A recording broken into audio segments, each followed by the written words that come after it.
এই 5টি কথা মেনে চললে আপনি সব জায়গাতেই দাম পাবেন। 1. কাউকে 3বারের বেশি ফোন কল করবেন না। যেহেতু আপনার ফোন কল রিসিভ করছে না, তার মানে ব্যক্তিটি আপনার ফোন কল রিসিভ করার চেয়েও গুরুত্বপূর্ণ কোনো কাজে ব্যস্ত আছে। 10 থেকে 15 মিনিট পরে চেষ্টা করুন। 2. কারো কাছ থেকে টাকা ধার নিলে সেটা অবশ্যই ফেরত দিন। যদি ঋণদাতার মনে নাও থাকে, তবুও সময় মতো ফেরত দিন, বা তাকে এমনভাবে পুষিয়ে দিবেন যেন তার মনে শান্তি আসে। তার সাথে ভদ্র ব্যবহার করুন। 3. এখনো বিয়ে করনি কেন? তুমি এখনো নতুন বাড়ি কিনছো না কেন? এই ধরনের প্রশ্ন করা থেকে বিরত থাকুন। 4.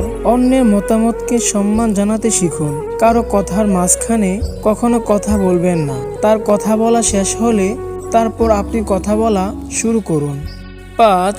কেউ যদি কোনো ছবি দেখার জন্য তার ফোন আপনার হাতে দেয়, তাহলে নির্দিষ্ট ছবিটি দেখুন। গ্যালারির এপাশ ওপাশ করবেন না। একটু কথা বললে যে মানুষটা খুশি থাকে, তাকে অবহেলা নামক বিষ দিয়ে কখনোই মেরো না। যে ভালোবাসাতে বিশ্বাস আর ভরসা থাকে, সে ভালোবাসা ভেঙে দেওয়ার মতো ক্ষমতা কারো থাকে না। যাকে সত্যিকারের ভালোবাসা যায়, সে অতি অপমান আঘাত করলেও, হাজার ব্যথা দিলেও তাকে ভোলা যায় না। তুমি যাকে ভালোবাসো, সেও তোমাকে ভালোবাসে, এমন কোনো নিশ্চয়তা নেই। ভালোবাসা কোনোদিন ধন সম্পদের মোহ নয় যে জোর করে তাকে পাবে। মন থেকে ভালোবেসে যাও, বাকিটা সময় বলে দিবে। অতিরিক্ত বুদ্ধিমান কাউকে বিয়ে করো না, কারণ দিনের শেষে তারা সম্পর্কটাকে মাথা দিয়ে মাপে। যারা মাথা খাটিয়ে সব সময় লাভ লোকসানের চিন্তা করে, তারা কখনো কাউকে মন থেকে ভালোবাসতে পারে না।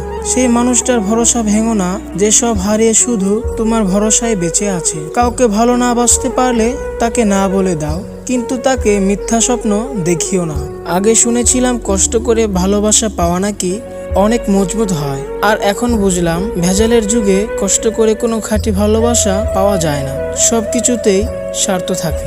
মানুষ কোনো জিনিসের মূল্য তখন বুঝতে পারে যখন সেটা সে হারিয়ে ফেলে।